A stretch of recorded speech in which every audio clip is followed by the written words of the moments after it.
Everybody, welcome back to Trail Talk. This is leg number 4, which starts out at Franklin and then does the next resupply, I believe, into the Nantahala Outdoor Center, or the N.O.C, or the N.O.C. All right, so let's get started. You might remember we had a little diversion last time on my leg 3, where we actually went in here, stayed a couple of nights because of cold weather up here, and then just did a short day, and then went back in, and then my buddy went back in. I continued up here to the campground. So anyway, and I made the recommendation that this is the better place to get off here at Winding Stair Gap. To be honest with you, it's a much better place to, I think, to get off, especially if you want to hitch a ride or to run into a shuttle driver that's up there. They kind of hang out in that area. There's a nice big parking area there on the side of the road. So, all right. What I should have done. This is one of those. This I'm going to adding to this kind of a logistical review is I'm gonna kind of go over a mistake that I made in dealing with somebody, the guy that I guess got with me at Neal's Gap to hike, and our hiking styles weren't quite the same, and that's a lesson learned. If you're going to hike with somebody, you probably got to know what their hiking style is before. That just don't have a stranger go, hey, let's hike together. It's not going to work. Okay, most people that end up hiking long distances together, they kind of end up finding themselves the same way, the same day, the same place to start, the same place to end, and you end up just kind of more hanging out together that way versus just kind of out of the blue. So the out of the blue thing didn't work, and I had told them way back before N.O.C Gap that I was going to hike my own hike, but I would get into the border. But even after the border, we ended up kind of still hanging together. So he went back into town. I went up here and stayed at this campsite. In retrospect, I should have gone up here, at least to Siler Bald. Now, this is a long hike up. So it's a good over 1,000-foot climb, but it's not too bad. It's over quite a long distance, and as I remember right, it wasn't too bad. But this is one of the first times, if I remember right, where you're going to have to make a decision as to what kind of AT hiker you're going to be. You've got your purist who has to pass every blaze along the way, okay? And you've got others who are like, I'm going to hike the whole trail, but if I don't exactly hike every step on, as long as I'm kind of going the same way, it's going to be okay. Excuse me, I got to sneeze.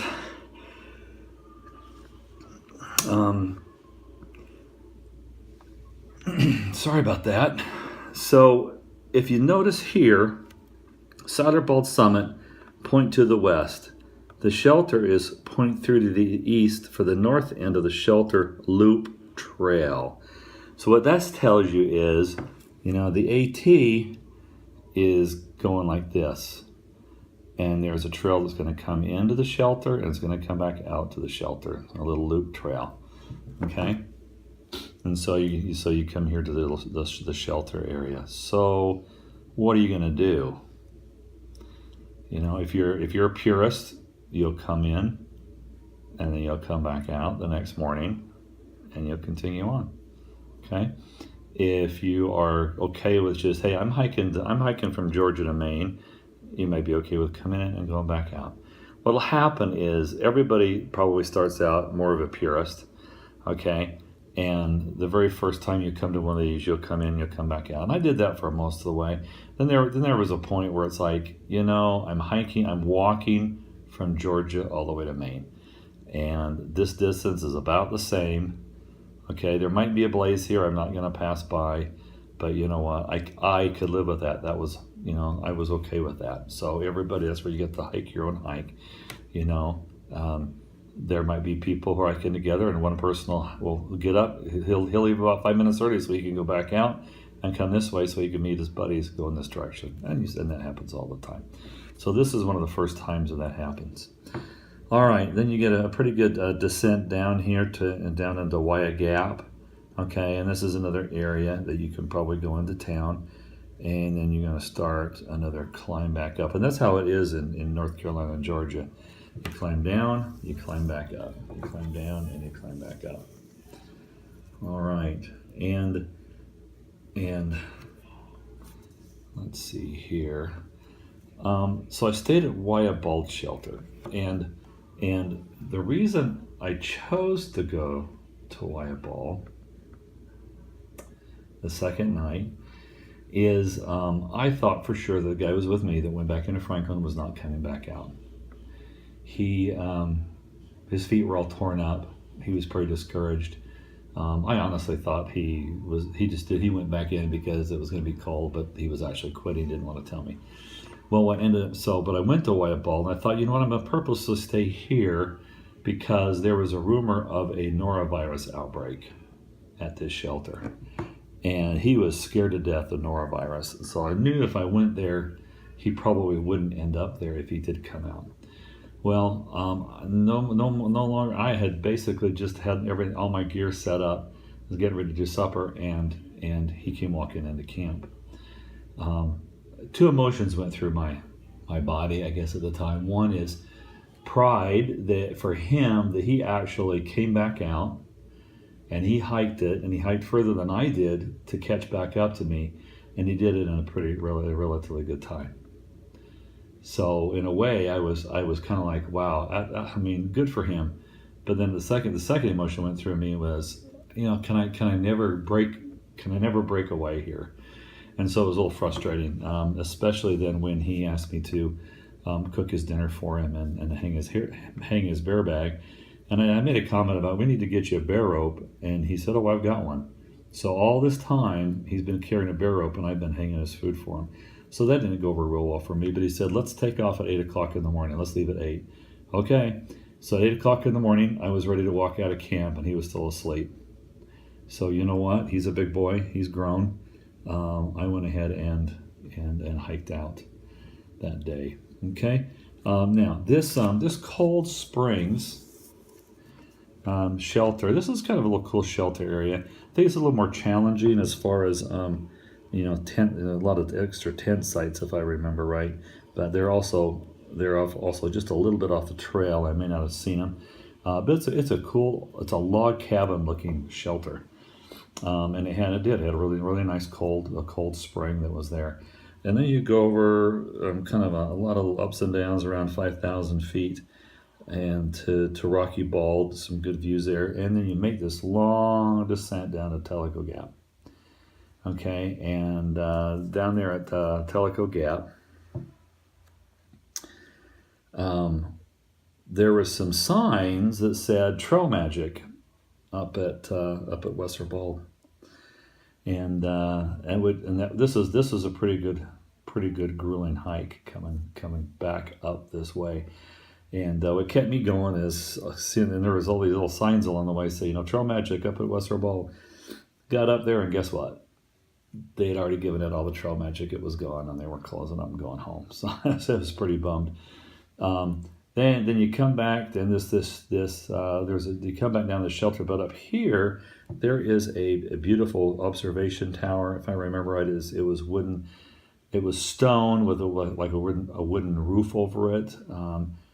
I think I understand this was maybe not the stone part, but this shelter. I mean, this tower was destroyed in the fires that happened last year. So you can expect, I think, probably some fire damage recovery that's kind of been going on in this area, and then down to the shelter.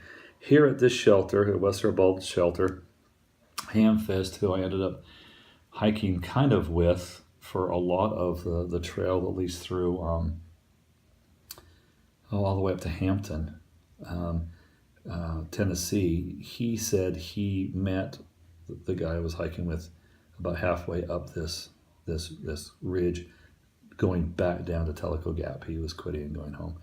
Never heard from him again until last year when I reached out to him, and Hurricane Matthew was heading towards St. Simon Island, where he was from, there in Georgia.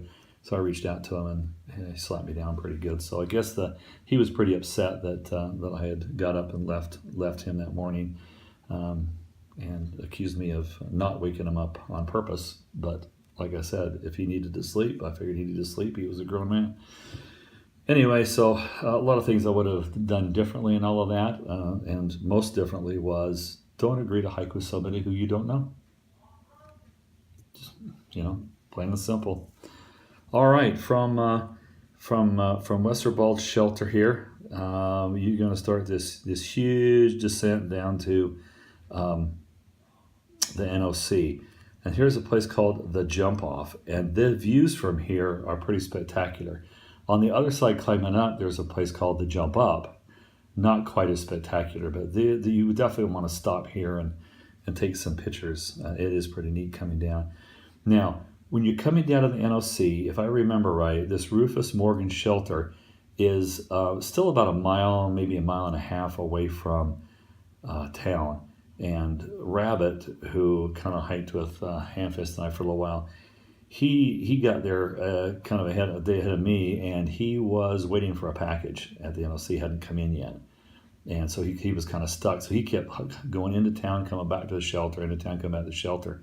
Well, what you need to know is at the N.O.C., I'll throw a picture in right here of the bridge that goes across the water.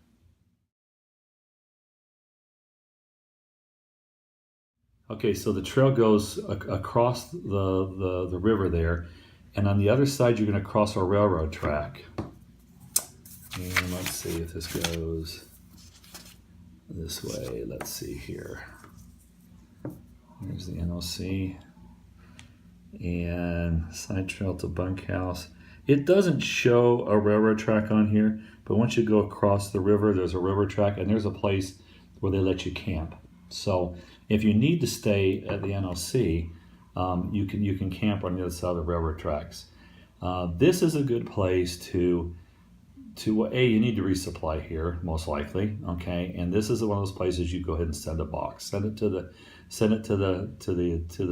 N.O.C. here, and they might charge you $5. Like, I don't remember if I really paid anything, but it is an outfitter there. There's a pretty decent outfitter if you need to change some things up. I replaced my silk liner socks, kind of got threadbare by then, and so I got some different ones. Batteries, people are grabbing batteries by the time they get here. I gave away some of my Trail Magic that came in my boxes. I didn't want to carry the weight, and a guy from Germany really loved it. This is a great place to rent a cabin. So if you're coming in, do it ahead of time. You can rent a cabin. The people that you rent the cabin from, they'll come pick you up, drop you off. A lot of them are they're not so much cabins as people's getaways that rent them out when they're not there. So it was a good shooting night. The more the merrier. The place that I stayed in had the ability to house 4 people, I think, pretty easily. And so you can share that cost. So anyway, something to think about. This is a great place to stay. Now, if you have never been kayaking or whitewater rafting in your life, and you want to take a break and take a zero, arrange to do a little kayaking and whitewater rafting here at the N.O.C. I don't think you'll regret it, especially if you're from an area where you don't have those kind of things available to you. It might be worth not passing up. So there were a lot of people here nursing injuries, knee injuries and blister injuries from traveling too fast at this part of the stage of the trail for them. Okay, I mean, you're 137 miles in. If you've got a problem with footwear, it's going to be bad by now. And that was one of the things I think that took the other guy that was with me for a while off the trail before he got down here. Anyway, okay, so that completes leg 4 of my Appalachian Trail through hike, from kind of resupply to resupply. Once again, these are my notes based on my pre-planning, and this stuff almost never applied. I'd have to actually look at what I was really doing to decide how many days worth of food I needed. And then, of course, now you can see the tremendous climb you're looking forward to here. Here's the jump up. You know, here you're down to 1,700 feet, and you've got this climb up to 5,000 feet ahead of you. I did that, and I think it looks like I think I could have stayed here. So I didn't quite get all that climb in one day, but there are certainly those that can do it. But anyway, all right, everybody, it's been a pleasure, and I've really enjoyed kind of going through and reminiscing on some of this cool stuff. But once again, if you're an outdoorist and you know love to do outdoor water sports, don't be afraid to take a day off here and stay at the N.O.C. You can, like I said, you can stay at that little campground across from the railroad track that's right about there, and then enjoy. Go out and have a good time. All right, everybody. We'll talk to you later. Bye.